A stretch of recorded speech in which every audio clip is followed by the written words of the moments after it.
If you're a game dev that in your first public outing says the following, it's the most visually stunning and immersive FPS experience that isn't in a perpetual alpha state, you should probably come ready to play. And it seems like that's the intention of More Fun Studios' upcoming shooter, Arena Breakout Infinite. Today, we got our first looks, details, and more about this project that's going to enter a closed beta here upcoming at the beginning of next month. And today, I want to run down what you need to know. So as we go along, drop your thoughts, drop a like if you enjoy, or you find it at all insightful, and do me a favor, subscribe for more FPS coverage if you'd like to stay up to date with all this kind of stuff. I'd love to have in the community. And also, make sure to follow over on TikTok for short form content on the go as well. We're getting into that a little bit, but anyways, let's get into it. So Arena Breakout Infinite is going to be a free-to-play game that fits that extraction mold, but it's an interesting one because for many, you may already be accustomed to it or at least know of it. It's a massive game on iOS and Android already, being called the alternative to Escape from Tarkov for mobile, so the name and the brand may sound familiar to you. But with this, they wanted to venture into a larger and more in-depth developmental prospect, and so they had Arena Breakout Infinite. It stated, in Arena Breakout Infinite, enter the dark zone and become the deadliest soldier of fortune known to man. As a highly skilled military operative, journey into the war-torn Kimona region where high stakes equal high rewards. Pull the trigger, take cover, and move ahead. Break into combat arenas to extract high-value items and strike it rich, but be prepared to fight for survival. The game is detailed as having over 500 accessories like rifle stocks, sight placement options, custom barrels, muzzle brakes, and more, with all being available to customize for stability, accuracy, range, and more.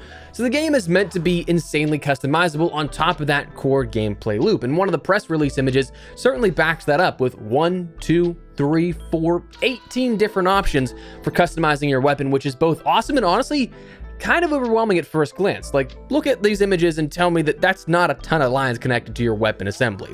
And also, based off those screenshots too, one cool thing that's seemingly confirmed here is you can save pre-builds for that once you find something you like, and maybe quickly customize future weapon builds as well. But as a hardcore shooter at a free-to-play price point, it's meant to be incredibly accessible, and the gameplay loop is of course something we're probably all familiar with. Graphically speaking, I think it looks pretty good. Obviously, there's still always room for improvement on certain things, but in terms of some other games competition, it doesn't look all that half bad. Now, one thing that I find very ambitious with this game is that they strive to launch as a game that, as they mentioned, is not in a perpetual alpha state. They want it to be something that launches with little to no cheaters, is something with little to no bugs upon launch, which is in and of itself just a tall task. So I'm curious to see how this will all play out once the closed beta takes place earlier next month, and to see how close they are to that goal, if it is something that is even remotely possible. But with 100,000 plus wish lists in 3 days, it seems like people are interested in this game. So how do you play it? Well, again, as mentioned, overall, it's going to be free to play once it releases, but for that little early access, that closed beta, you have to sign up on their website, and it seems to be a randomly chosen thing here where it's almost like a lottery or a luck of the draw. And I will say a couple of people have reached out where they were talking to my management team, but I'd love to be able to get some Steam codes for people to give out and get people in that play session. But right now, again, it seems like you have to go to their site,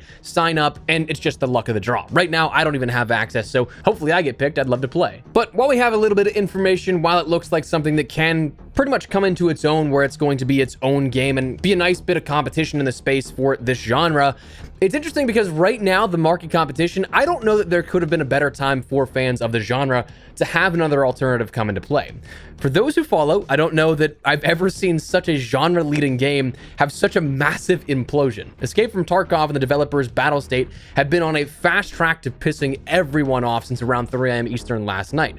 Long story short, for those not following, even myself, I don't follow Tarkov all that much, so I'm kind of on the sidelines watching, but it's an insane story that I'm glad I get to watch from the sidelines and don't have any skin in the game. But they recently put out a game version that promised to be a sort of season pass at a higher price point, with all future content being included in that. But then, as of last night, they released a new version of the game set at $250, way higher than that other version, but with stuff that people have been asking for ages, like exclusively offline modes. They removed those future introductions from that previous version of the game, on top of adding things like increased stash sizes, starting loot, and protection from wipes. So they straight up just like renounced everything from those prior versions that people paid into, and then added pay to win elements, and it's just, whoo, it is something, man. Like, I refuse to believe that a team of people actually looked at this announcement and was like, yeah, people are gonna love this. And not to mention, after being called out on it by the entirety of their community, the dev team is like actively arguing with people and other games, Arena Breakout Infinite being one of them,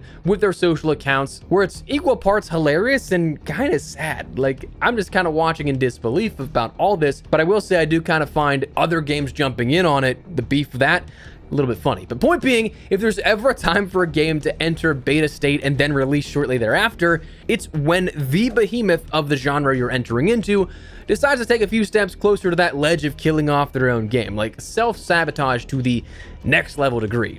But anyways, that's all good and all. That's something that it's interesting and maybe worth playing if you get into the beta, but can it hold its own long term? That's where I come to a few of my concerns here. Firstly, free to play is something that, as always, has its own sort of hurdles. I think free to play in theory is awesome because it allows as many people that want to try the game the option to. You might find your new favorite game if you don't have to pay $50, $60, $70 for a AAA game in today's industry. Not everybody wants to shell that out for the risk of something they may not like. So to have that free to play price point, that's awesome. But at the same time, what's to stop rage hackers? The extraction genre in particular is notorious for the cheater issues and stuff that it's kind of second nature at this point for Escape from Tarkov fans, for other games like that in this gameplay loop. So it is something that they promise to have an anti-cheat, that they, again, are ambitious that they don't want to have any cheaters in their game, but for free to play, that's just, it's hard to keep up with that. So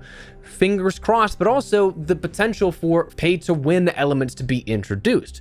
Free to play means you gotta end up having some ability to keep the lights on. You need to bring in revenues somewhere to keep the studio going, even if it's financially backed by a huge conglomerate in Tencent, which could be a concern in and of itself for plenty of people. But what's that revenue model gonna look like? With no upfront costs, it means microtransactions are gonna be there in some degree.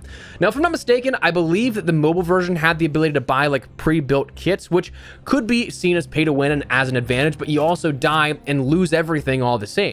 So kind of similar to those like you pay for lives in other mobile games where you can build up a reserve or you can take the time to actually wait until you reset. But if you want to die more or die quicker, that's kind of on you if you want to pay that cash, which is kind of how I see it. It's not the best comparison, but that's the only thing my mind gravitates towards right now. But my only hope is that it's like weapon camouflages or something smaller or inconsequential. I don't know. I feel like also one thing, you just gotta find a way to differentiate yourself. Right now, I feel like there's a ton of extraction shooters coming out, but again, with maybe the implosion of EFT here, we'll see how that plays out as the ripple effect happens over the next couple of days to weeks. But the competition is ever growing here. Free to play certainly helps that out. There's some bold promises being made from the dev team here regarding this game's development and the final product. So we'll see what comes of it, but just wanted to share this with you guys because it is something that I do think looks pretty cool, but we'll have to wait until we get some hands-on gameplay to actually see how it feels, if it's something that has the potential to go all the way, or if it's something that's just going to be a novelty. We'll have to wait and see, but for now, that's going to wrap it up. Just wanted to let you guys know about this upcoming game, and if you wanted to check it out, so you can keep it on your radar. But let me know your thoughts down below. Drop a like if you guys enjoyed the video, and if you're new to the channel, make sure you subscribe so you don't miss a single thing regarding all things FPS content. I'd love to have in the community, but for now, thanks so much for watching. My name is Espresso. I'll see you later. Take care, and peace.